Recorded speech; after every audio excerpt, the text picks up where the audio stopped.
kita menang, saya akan jemput Habib Rizik di mana. Dan kita sama-sama jemput nanti di lapangan terbang. Akan bekerja keras untuk beliau kembali. Insya Allah kalau saya presiden, saya jemput beliau ke sana. Tengah rentetan masalah yang menimpa Habib Rizik Syihab dan FPI, masyarakat bertanya-tanya kembali di mana gerangan, posisi, dan keberadaan dari Prabowo Subianto. Prabowo adalah capres yang menjadi rival dari Pak Jokowi dalam Pilpres 2019 yang lalu, dan beliau maju karena dukungan umat Islam yang dimotori antara lain oleh Habib Rizik Syihab. Kemudian Prabowo masuk ke dalam kabinet dengan alasan ingin membangun rekonsiliasi nasional dari pihak-pihak yang selama ini berkompetisi. Menjadi pertanyaan besar, apakah mungkin membangun rekonsiliasi nasional dengan mengeksklusi Habib Rizik Syihab yang secara de facto adalah tokoh oposisi? Dia jelas-jelas kok menyuarakan revolusi. Dia jelas-jelas kok menyebarkan fitnah dan sumpah serapah. Bahkan di saat pengadilan pun dia masih bisa-bisanya menyebarkan fitnah dan kebohongan. Dia sudah berulang kali diadukan ke pengadilan. Dia jelas menghina Kristen. Jadi sebenarnya seharusnya dia dibawa ke pengadilan berulang kali di luar kasus kerumunan dan kebohongan di mana sekarang dia sudah divonis. Saya heran mengapa kasus-kasus itu tidak ditindaklanjuti.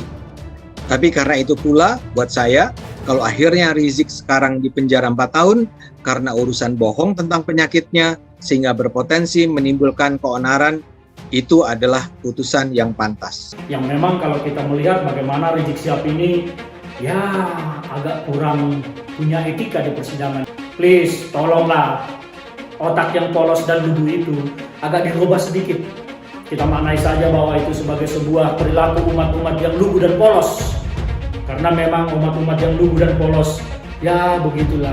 Namanya lugu dan polos cenderung bisa mudah ditipu-tipu, cenderung mudah dibodoh-bodohi, cenderung mudah dibelokkan kiri kanan, dan cenderung mudah disetir. Melalui pengacaranya bernama Aziz Yanwar, media online banyak memberitakan bahwa Rizik Syihab mengucapkan kalimat yang menggoncangkan dunia.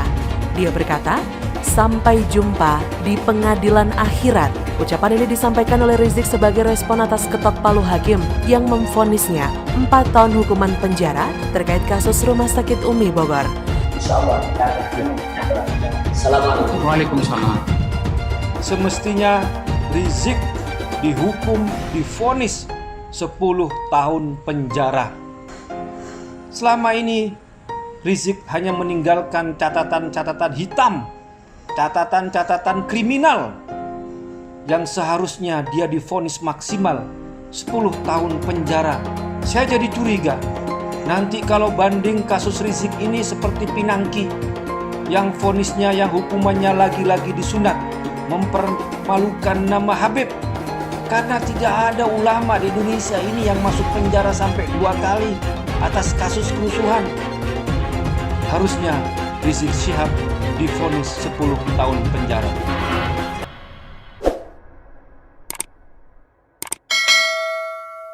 Prabowo cuci tangan, Rizik kepanasan. Dibela mati-matian, kini Prabowo malah diam saat Habib Rizik menjadi bulan-bulanan. Bang Arif mengatakan, sangat absurd. Iya, oke. Kasihan Rizik. Ditinggal sang kekasih hati Prabowo Subianto. Kini, Habib Rizik Syihab tengah menjadi pesakitan dan menghadapi pengadilan atas rentetan kasus yang menimpanya. Namun yang menjadi pertanyaan adalah kemana sosok Prabowo Subianto? Padahal publik semua mengetahui bahwa peranan besar HRS dalam proses pencalonan Prabowo menjadi calon presiden pada 2019 yang lalu sangatlah signifikan. Sosiolog yang kini juga aktif menjadi YouTuber Arif Munandar atau dikenal dengan Bang Arif turut menyoroti hal ini. Sebelumnya ia ungkit soal Prabowo Subianto yang pada dasarnya adalah rival Presiden Joko Widodo yang memilih bergabung dengan pemerintahan. Kita tahu, Prabowo adalah rival Presiden Jokowi di dalam Pilpres 2014 dan 2019 dan dalam 2 momen itu Prabowo berhasil dikalahkan, ujar Bang Arif. Hanya saja menjadi menarik, kata dia, karena pada akhirnya Prabowo memilih untuk bergabung dengan pemerintahan Jokowi, bahkan diikuti dengan Sandiaga Uno setahun kemudian. Hal itu, kata dia, membuat warganet menganggap hal tersebut menjadi semacam reuni antara Capres 1 dan 2. Jadi, dalam saluran YouTube pribadinya, Bang Arif pada Rabu kemarin, dia menyoal hilangnya sosok Prabowo dalam rentetan kasus yang kini membelit mantan imam besar FPI itu. Kemudian netizen ini bikin apa ya? Bikin jokes lah ya, kayak ini kayak reuni gitu loh. Capres dan Cawapres 01 ya itu reunian dengan Capres dan Cawapres 02 dalam kabinet ya, ucap dia. Kendati selama ini orang banyak memahami bahwa tak ada yang abadi dalam politik, namun kata Arif, jangan lupa bahwa politik yang dibangun semestinya adalah politik yang beretika. Banyak pihak yang mengharapkan politik yang kita bangun itu adalah politik yang penuh dengan etika. Tanpa itu, kata dia, maka demokrasi yang dibangun selama ini justru akan menjerumuskan ke jurang kehancuran. Yang penting dalam etika demokrasi, kata Arif, adalah salah satunya menghargai oposisi. Karena yang terpenting dalam demokrasi adalah check and balance. Dan dalam hal ini, sebelumnya sosok Prabowo adalah ikon oposisi. Namun ia juga menyayangkan sikap Prabowo yang memilih bergabung dengan penguasa. Hal itu menyebabkan kekuatan oposisi saat ini menjadi melemah. Rakyat, kata Arif, selama ini hanya menjadi justifikasi pembagian kue kekuasaan. Setelah rakyat memilih dan memperoleh kekuasaan, justru rakyat ditinggalkan. Sehingga saya sebagai pemilih misalnya nih, akan memilih partai yang juga berseberangan dengan pemerintah. Kemudian ternyata partai-partai itu dengan santuinya pasca pemilu kemudian bergabung dengan pemerintah tanpa nanya dan meminta persetujuan dengan konstituennya. Jelas Arif. Yang menarik lagi, ia memaparkan bahwa Prabowo tak mungkin maju menjadi capres pada 2019 tanpa dukungan dari umat Islam. Sekarang misalnya ketika publik sedang intens membicarakan ya, berbagai ketidakadilan yang dialami oleh HRS dalam persidangan, itu kita tidak mendengar sama sekali suara dari Pak Prabowo Subianto untuk menjadi penengah, ucap Arif. Arif pun mengatakan membuat orang bertanya-tanya kenapa Prabowo Subianto yang sebelumnya disupport habis-habisan, kini seakan-akan tak punya hubungan dengan HRS. Akhirnya alasan Prabowo yang memilih bergabung dengan pemerintah atas nama Rekonsiliasi Nasional dan Persatuan menjadi sangat absurd menurut Arif saat faktor HRS sebagai ikon oposisi ternyata dieksklusi dari pembicaraan itu. Prabowo Subianto itu nggak akan mungkin maju sebagai capres dalam Pilpres 2019 yang lalu tanpa dukungan dari umat Islam loh, kata dia. Lantas poin yang paling penting adalah kekuatan besar dari umat Islam yang dimana kekuatan itu terkonsolidasi oleh sosok Rizik Syihab. Namun justru peran signifikan tak ditunjukkan oleh Prabowo sejak kepulangan HRS. Sehingga kemudian bisa dipahami beberapa pihak menyayangkan tidak melihat peran signifikan dari Prabowo Subianto dalam kisru yang terjadi belakangan ini sejak kepulangan Habib Rizik ke Indonesia, ucap Arif. Bahkan Arif mengungkit soal janji kampanye Prabowo yang akan menjemput langsung HRS ke Arab Saudi. Arif juga mengenang bagaimana HRS memberikan restu kepada Prabowo kendati dirinya masih berada di Arab Saudi pada gelaran Istimewa Ulama II. Kemudian saat ini tatkala HRS sedang menghadapi berbagai ketidakadilan, kata Arif, publik tidak mendengar sama sekali suara dari Prabowo Subianto.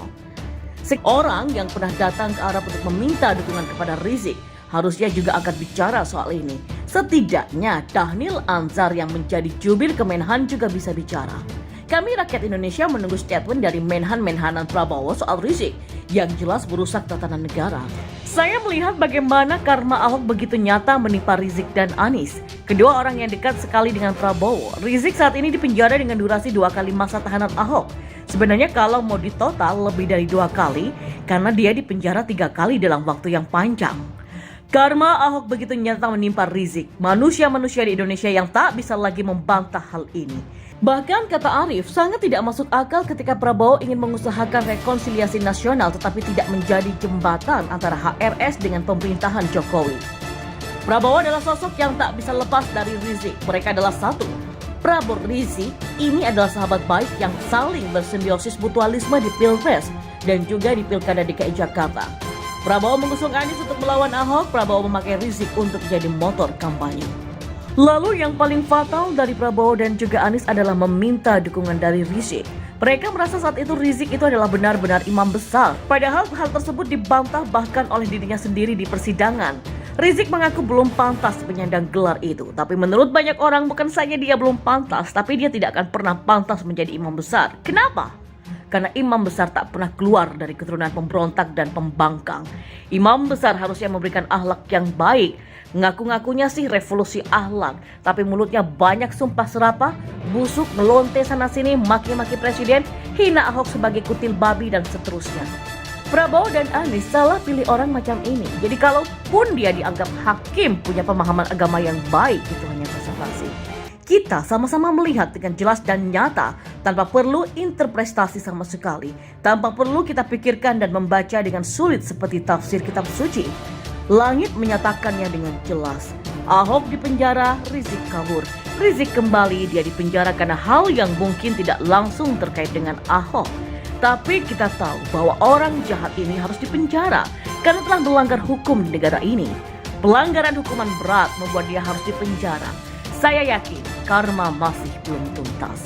Prabowo adalah orang penting juga yang bisa dikatakan mempengaruhi situasi politik di negara ini. Merusak tatanan demokrasi, membiarkan pendukungnya menggunakan isu SARA untuk menjalankan strategi politiknya. Naik mobil garis yang kita sama-sama tahu siapa ini. Basa-basi yang merendahkan pemuka agama lainnya. Memangnya menurut Hakim orang Indonesia kekurangan ulama besar yang punya pemahaman agama yang bagus? Saya yang Kristen pun tahu banyak ulama yang bagus. Contohnya saja adalah Kiai Haji Said Akil Siraj, Guf Miftah, Nusron Wahid, Kiai Haji Quraisy Shihab, Gus Baha, dan lain-lain. Banyak yang bisa dipelajari ilmu agamanya. Bahkan Kiai Haji Abdurrahman Wahid alias Gus Dur pun yang sudah tiada masih bisa memberikan inspirasi lewat rekaman-rekaman yang pernah ada. Saudara Rizik Shihab atas dakwaan dan tuntutan jaksa penuntut umum terkait dengan kebohongan hasil swab test di Rumah Sakit Umi Bogor. Menarik ini karena banyak sekarang kita lihat berseliweran di media sosial ajakan-ajakan untuk mendatangi Pengadilan Negeri Jakarta Timur, katanya sih mengawal vonis Rizik Shihab. Bahkan di dalam pembelaan-pembelaannya pun Rizik Shihab secara gamblang dan vulgar menyatakan, saya khawatir nanti jutaan. Nah ini jutaan apa? JPU telah menuntut Rizik Shihab 7 tahun pidana kurungan. Nah ini ada yang bilang begini ketinggian, ada ini segala macam. Tetapi menurut saya bahwa jaksa punya pertimbangan khusus. Kenapa menuntut Rizik Shihab 7 tahun? Terutama dengan sikap dan perilaku Rizik Shihab selama persidangan. Yang memang kalau kita melihat bagaimana Rizik Shihab ini ya agak kurang punya etika di persidangannya, kurang menghormati persidangan bahwa ini adalah sidang negara, bukan sidang penguasa. Kalau kita cermati persidangan yang telah berlalu, mulai dari pembacaan dakwaan, pemeriksaan, sampai kepada replik-duplik semuanya, kita melihat bagaimana kesaksian-kesaksian di sana memang menunjukkan bahwa ada kebohongan di sana. Boleh saja Rizik Shihab membela diri tidak berbohong, tetapi fakta-fakta persidangan tidak bisa dibohongi. Kita maknai saja bahwa itu sebagai sebuah perilaku umat-umat yang lugu dan polos. Karena memang umat-umat yang lugu dan polos, ya begitulah. Namanya lugu dan polos cenderung bisa mudah ditipu-tipu, cenderung mudah dibodoh-bodohi, cenderung mudah dibelokkan kiri kanan, dan cenderung mudah disetir. Saya berharap kecerdasan kita semua bertumbuh supaya kita bisa mengetahui mana yang baik, mana yang tidak baik. Salam dari saya, Ferdinand Huta Hayan. Semoga besok hakim menjatuhkan vonis yang seadil-adilnya untuk Rizik Shihab.